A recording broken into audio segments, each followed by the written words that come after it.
We are making our own story as we go, as we go, as we go. Hoping, we are hoping that we'll go so happy ever after, happy ever after.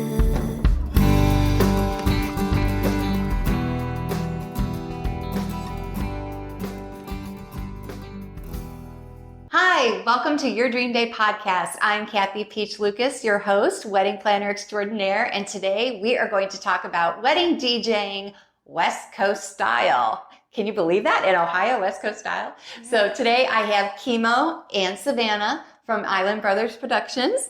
Hello. And so you guys recently moved here. You've DJ'd weddings in Hawaii and California and Arizona and the West Coast. And you just recently came out here to the Midwest. Yes. How's that transition been? It's definitely been surprising. It's different. West Coast is very high energy, and they kind of let the DJ do everything they want. It's kind of no handcuffs, right? You're the DJ, put it together. Weddings are like, give me the songs. I'll choose songs from it. I used to pick a lot of the songs for the couples, except maybe their first dance, you know? Uh-huh. So it's very, everything's on the DJ. The energy is always up. It's all about keeping that dance floor hot. Mm-hmm. Salsa. Yes, there's also Latin music, some different cultures. Out here, I've seen that it's a little bit personal. My wife was telling me that out here, guys, they have more slow dances. That is actually something I had to learn out here, because you get the party going, you get the dance going in the West Coast, you keep it going. If you play a slow song, it's going to slow the vibe down. Out here, she's telling me that that's date night as well. It's weddings, could be date nights for other couples. So sometimes you got to throw a couple of slow songs in there. That might be the only time the guys will get out on the dance floor. You know, and I've noticed that. I'll play that slow song and I can see the guys at the bar. And oh, she's looking at me. It's those country boys that like to farm, you know, and they just want to sit and hang out with the dudes. And you know, it's funny. I'm one of those ladies, because my husband allows me one dance per wedding, because he's a people watcher. He enjoys watching the people on the dance floor getting down, and then he's like, okay, you get one slow dance. See? That is the vibe out here. That first slow dance that comes on, I see all the guys, like, their heads go down, like, I over that one dance, and I see all the wives looking for their husbands. So it's different out here. I like it. I like being able to add a little bit, another dimension in an event where you can slow it down and bring all the couples together. So it's a good change. But I do also notice out here that couples are very unique. Right, so over there, weddings tend to be the same. You play all the hot music, get everybody dancing all night, high fives, everybody loves you.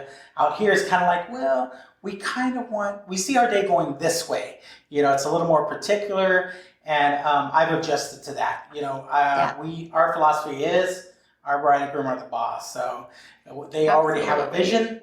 It's my job to make sure that happens. Yep. So it's a little bit different out here, but. So tell me about, like, what would be the itinerary for a typical wedding reception out on the West Coast? You still have your traditional, so it's kind of the same. We do timelines, we set everything up. Mm-hmm. West Coast, it's almost like, you know, I'm being honest. It's almost like I'm the DJ, I'm only worried about me. All right, you have your photographers over here, you have all your other vendors. They worry about themselves. I'm the DJ. I need to perform the best that I can for them, right? Over here, it's like, hey, we're a team. We're a vendor team. We're a vendor team out here. Let's all connect together. Let me make sure the photographer's ready when they're cutting the cake, right? I'm not just going to send them to the cake and the photographer's doing something else.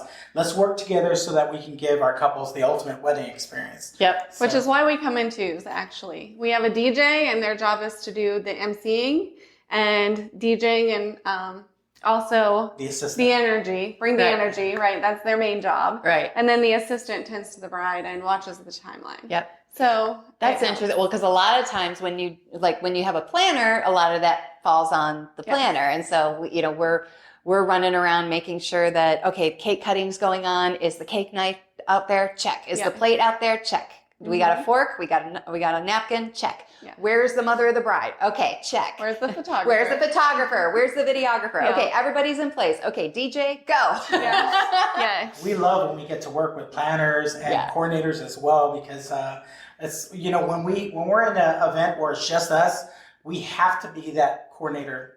We have to. We have totally. To I hear that all the time from DJs. It's like a lot of them actually look forward to having a planner because it's one less thing that they have to deal with it. Yeah. And it's so easy. We all have the timeline, so now we're working with each other to make sure that everything is covered the whole event. So yeah. So how, like, you know, just because your approach is it's different than what people can expect in the Midwest. How do you do like your final timeline meeting? How do you select music? How does that whole process work? Is it the same or is it just a little bit different? It's different out here. Like I said, in West Coast, a lot of times they're just like, okay, we're the DJ, let's make it happen. You know, and there might be one or two songs that they have to have. Out here, it's like from day one. We have the experience the couples have with us is a long experience. You know, she starts off with email drips. We start sending them ideas to think about, you know, different things to ask your vendors, your photographer. There's so much that goes into it before we ever get to that first meeting. And that's all her. We work in three phases basically as a DJ. So it's the resources and the securing of the vendors and then the meeting. And then through that meeting, we go through a whole 9 pages actually of a wedding planner with all their songs that they get to select. So. And I spend a lot of time getting to know our couples because I feel like that's how you make their event unique. Yeah. We ask them questions. Hey, what's your love story? How did you guys meet? You know, and then we talk about music. You know, we put a lot on their couples because we want every special song to be special. Yes, so what song did you hear in your first kiss? Boom, that's going to have a place in your day, right? What's your mom and dad's anniversary song? Yep. You know, people don't think about that. That might be the wedding, the marriage. We're doing a slow song. Why not play one for the mom and dad, their first dance? Oh, yeah. She comes up with great stuff, too. And it's super special, and it's unique, and they love it. Like when you went to college, what was the song that got you and the girls going? And I love that question because they always go back like, yeah, this was our girl song. Yeah. Boom, I'm going to hit that sometime in your night and watch all your girls, your guests or bridesmaid, gather with you and have a great time. Or if you played sports, what's your sports pump-up song? You know, your I have a playlist. You know, it's so fun. Some couples love that too because they're like, hey, would you be okay with a playlist? I'm like, yeah, give me your songs, you know, whatever your must plays, and I'll mix in according to your playlist. Most people love surfing genres. You know, West Coast tends to be a lot of doosh, doosh, doosh, doosh, doosh, doosh, right? It's club style. It's the same kind of beat the entire event. Out here, people love their genre surfing. There's country, there's pop, there's dance, there's 2000 hip hop, you know, and they want that. One guy's waiting for that AC/DC song that gets other people excited. So it's a matter of just kind of knowing what their preferences are and then building on that for the whole night. So how do you mix things during the course of the night on the dance floor? Like how does that whole mixing process work? In my mind, I put everything on paper already. I already understand that what their preferences are, and I already build my playlist before the event. Yeah. So, there's never play this song. It's not a jukebox. It's not a playlist because the moments change. You know, the crowds changes a little bit. So for me, it's a matter of knowing, okay, I know they love these genres. What do I start off to get things moving first? You know, what I don't want to stay in that genre because someone else is ready to come back in, or maybe they like the other genres. So it's a matter of just knowing, okay, what genre is going to sound good after this according to the crowd you have. And he was really good at reading the crowd. I was going to say, that's, you know, and that's one thing that, you know, I always tell couples, you need to make sure your DJ knows how to read a crowd. Do you want to explain what exactly reading a crowd means? I feel like maybe most couples might not understand that, but that's a very important part of a great DJ. That's experience. Yeah. If you're there's a lot of great companies out there that might be hiring new DJs. that might be something that comes up. It's like, hey, I've never met my DJ. I don't know this. Actually, we got married in Arizona. Being a DJ already. Oh, my husband is obsessed with the state of Arizona. What part? East Valley. Okay. I came from that area right before I met her on a cruise. Oh, wow. But, we went out there to go get married because my family from Hawaii was going to fly in Arizona. Her family from Ohio. But it happened to be COVID time, so it wasn't as big as it really originally started. Right. But part of that search was the same ideas. You have a DJ. I met with I'm a DJ, so things had to be my way, right? I had the playlist, I had everything planned. I met with the owner of the company. He was the venue DJ.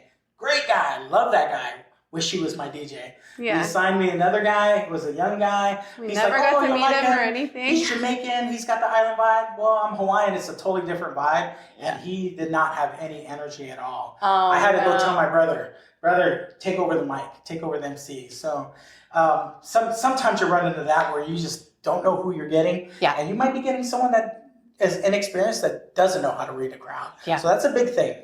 That's a big thing. Well, and there's even been times where I've been able to tell the experience level of a DJ that's been at a particular wedding because they'll have people on the dance floor and then they'll just transition into another song and then everybody leaves the dance floor and instead of transitioning into a different tune, they just let the song play out and they leave the dance floor blank, and it does impact the whole vibe of the night because then you've got to reel them all back in again somehow. Right. And so what do you do when you find that, the particular song just isn't resonating? So again, that's the difference between, I think, West Coast and out here. Yeah. West Coast, it's easy. That's an easy, I gave you a small sample. It doesn't work. Fading right into something hot, something coming right back. Out here, it's a little different. If it was a song requested, sometimes, our couples are particular on what songs they have to hear on their day. And they'll even come to the DJ and say, play this song next. In my mind, I'm thinking, well, that's not going to go. And if they give me room to find a good spot to bring it in so it doesn't sound like I just hit, a jukebox, right? Just change the whole vibe. Yeah. If they give me room to do that, I'll mix it in better that way. But otherwise, if it's something that I was trying out that works great in Arizona but might not work here, that's easy. Again, that's an easy understanding. Like, okay, yep, I'm going to find the beat and make it go right out of there. It's not going to be a hard stop. No one else should notice that you're vibing out of that transition out of there. So it's a smooth transition into something new that is going to bring that crowd back. Well, and like when we talk about the crowd, before we started taping, we were talking about this, how the crowd that tends to be mid-50s and over tends to leave around 9:30, 10 o'clock because it's their bedtime. Yes. I'm guilty of that too. Yeah. When I'm not planning, obviously. When I plan, I'm there till the party shuts down. But what do you suggest to couples with regard to how the song choices should change throughout the course of the night based on that older crowd leaving? Right. So that's kind of my style. Is I feel like how you start that dance floor makes a difference on how your night's going to go. Yeah. A lot of times if you come out with the wrong genre, there's two genres I already know. I don't really want to say it because it might offend some people. There's two genres I already know you don't start off with because, either the older folks are going to be like, yep, nope, time to go. Let the kids play. Or people might be like, oh, I've been listening to this all day. I'm not going to continue. Right? They don't know that you have a plan to take them through a journey, to give them a great time. So I feel like how you start that dance floor is key. And you really have to look at your crowd. You have to look at the preferences of music, songs that were picked. But then again, I always talk to my couples about, okay, to open up, this is what I'm thinking. So they're not surprised, but I like to get an idea of who they're inviting because I really have them, the older folks, in my mind first. If I play the right song, I tend to see them stick out the rest of the night. Right? I didn't know he was going to play this song. All right, let's go out there, you know.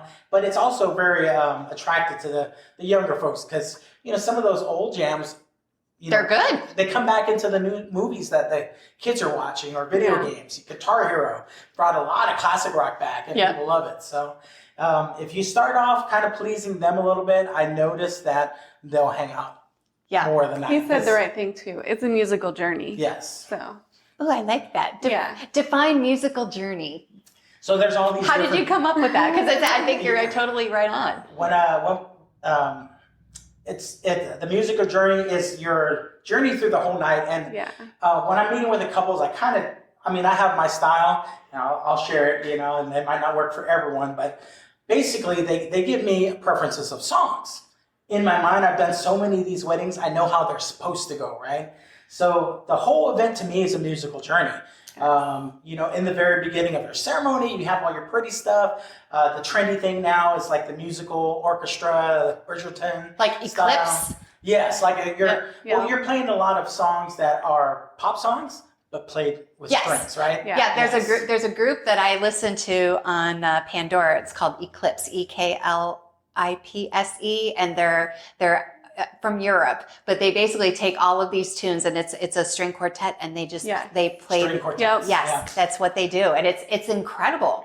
It's so fun to watch the crowd too, because they're all trying to guess what song it is. I know this song, but it's classical. Yeah. Right? So you kind of start off with that. Most people love that. It's very trendy right now. During the ceremony, you're playing their key songs. Cocktail hour, it's cocktail hour. You know what? You're looking more at like happy hour music, right? Right. You're kind of getting your crowd, there's refreshments there. You want to get them loosened up. Dinner, you can't play anything too dancey because it's people dinner. Need to digest. Yep, they have to eat. They want to conversate. But that is a journey for me as well. I'll start off with all the sweet songs that they want. Yeah. And then after that, we kind of get into more toe tapping, a little more energy. Sometimes they're singing before the end of dinner because I'm playing that song like, yes, I'm going to sing the song with them. So by the time we open up the dance floor, they're ready for it. And the dance floor itself, I like to massage the crowd and get them ready to have a good time. It's like tickling the ivories, but it's tickling your soundboard. And there's a lot of popular songs in there. When they hear that, like, oh, Mustang Sally, you wouldn't believe how many people don't realize they love that song. It makes you move a little bit, like Mustang Sally, like that soul kicks in, right? Yeah. So it's the musical journey, and same with your open dance floor. You have all these genres to play with. And okay, I'll start off here. I gotta be relevant, so I gotta bring in some new stuff. I'm gonna throw in some pop, and then it always comes down to the most, probably the favorite genres is your 2000s and 2010s, like the hip hops, the dance type stuff. Your pit bulls, your flow riders, that's kind of what really opens things up. So. And then you have your slow dances to mix in between, your line dances to break the ice. There's so much there that you can build a great night, the whole night. What would you say are the line dances you still see couples are requesting? Oh, gosh. The Cupid Shuffle is number one. Every event, it doesn't matter what kind of event it is, someone's always going to ask for that. It's Cha-cha easy slide. for everybody to do, too. Yeah, it's 4 moves, and you just keep rotating. Cha-cha slide, everybody loves as well. The newer ones are like the wobble. It's a little bit more hip hop, but and they had the Get Up. That was kind of a couple years ago. So Cotton Eye Joe. There's several new ones too. There's some songs that people just know that it's a line dance. So and it has that high energy. So line dances are actually great. I don't like to play them. I see some people that will hit 4 or 5 line dances in a row. And I'm thinking to myself, man, that crowd's exhausted if they make it through those, right? You got to. That's a workout. So I like to use them as breaks. That's a great time to, you know what? We're doing the bouquet toss. We got to do the garter. What am I going to use to bring them out there? Hey, maybe I'll throw on a really popular line dance. Boom. And then we're talking to the photographers. Hey, we got the Cupid Shuffle coming up. You should have a really good shot at the dance floor being packed, right? And we go out and dance too, nonstop. It doesn't matter. We engage with our guests. So, I'll dance. Sometimes I'll sing one of their slow songs for all the couples to dance to. Yeah. But I don't ever announce that I'm singing. I just put it on. I think to me that's the fun part is I'll just start singing and you can see them all dancing and next thing they're looking up, they're staring at me, watching my lips, and then they're pointing. They're like, it is him. He's singing. Now, we've had some bride and grooms like, oh my God, he's singing at my wedding. Like, they're so excited. So little things like that you can do to. And then we take salsa lessons so that we can salsa when salsa. Oh, very cool. So we dance the slow dance, we dance the line dance, we dance all night long. So I have two left feet, so I watch people like you from the sideline. So like for a couple that's listening right now, what would be the top 3 things that you would tell them to keep in mind when they're selecting their DJ? I think I like to call them the 3 Ps. Okay. One is presentation. So you have a price. Everyone has all these different prices, but what are you getting? What's the presentation? Are they bringing 2 speakers and a table? Are they bringing a nice setup? Do they have lights? Your presentation. What are they? You have this beautiful, breathtaking venue. You want a DJ that looks like they belong there. So the presentation's big. Yeah. Personality, I feel like that separates all DJs. You can have somebody that can push a button. I see sometimes they're scrolling through their phone, and I'm thinking, man, that guy looks bored. Yeah. And I feel like energy is contagious, right? So if he's bored, most likely everyone else is bored. Yep. And he won't even let me stand next to him if I cannot match his energy. Aww. I mean, but it's true. If I'm looking bored, everybody's going to look bored, right? Right. So, I mean, our job is to bring the energy. That's our job. Right there. So if you're going to come into my space, I hope you're rolling with me, because we want to show everyone that it's okay to have a good time. Yeah. Yes. And that's the Hawaiian coming out of him too. The free spirit, that's. Yeah. And performance, of course. How do you perform? Are you organized? Are you good on the mic? That's a big question out there. Hey, how do you sound like on the mic? So we have videos of me doing grand entrance. That's smart. Yes. The grand entrance is really that's the opening of your reception. That's the big one. Everyone wants to do something super cool, something different. So do you have a great voice on the mic? Are you professional on the mic? Yes. Yep. Are you able to run a timeline? Are you able to, keep everything together? And how do you work on the fly? Something always happens. If you have a great DJ, nobody else will know. Yep. Yes. The couple are the only ones that know everything. We don't believe in surprising our couples, so we talk about everything, so that they don't have any surprises. And if I can give you an example of what that means, we had a wedding where the grandpa comes up to me and he's like, hey, look, I'm going to sing to my granddaughter tonight. Here's my business card. I'm a professional singer. She's going to love it. And in our minds, we're thinking, this is going to be so cute. But again, we better check in with our bride and groom just to make sure it's going to take a part of their day. Our bride was like, absolutely not. Do not give him a mic. And we were just like, oh my goodness, high five. And that's why you check. That's why you check. So, a couple trusts you with the microphone. Yes. They're trusting you with all of their family and friends and everything they're going to talk about for the next 30 years. Yeah, because if you mess up, they're gonna remember it and they're gonna tell a story about it. Yeah. I mean, how many events have you been to where somebody might be like, the speech was boring and it kept going on and it was open mic night. Like, you as the DJ have to control all that. Yeah. Like, we find out who's supposed to be doing speeches, so it doesn't turn out to open mic night, right? We're prepared for all these things that, hey, there should never be a karaoke night. Yeah. It's dance only, right? Yep. We make sure we understand exactly what our couples want and carry that through. So good results at the end. Love it, love it, love it. Keemo, how can people find Island Brothers? IslandBrothersLLC.com. Oh, wonderful. Savannah? And of course, Facebook, Instagram, website.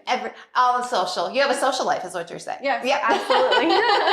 Savannah. I just turn on the camera and watch him dance. Savannah Keemo, thank you so much for coming on today. Thank you for tuning in. Feel free to subscribe to dreamdaypodcast.com. We look forward to meeting you at a future wedding and seeing you on a future episode. Thanks, take care, and happy planning. Having us.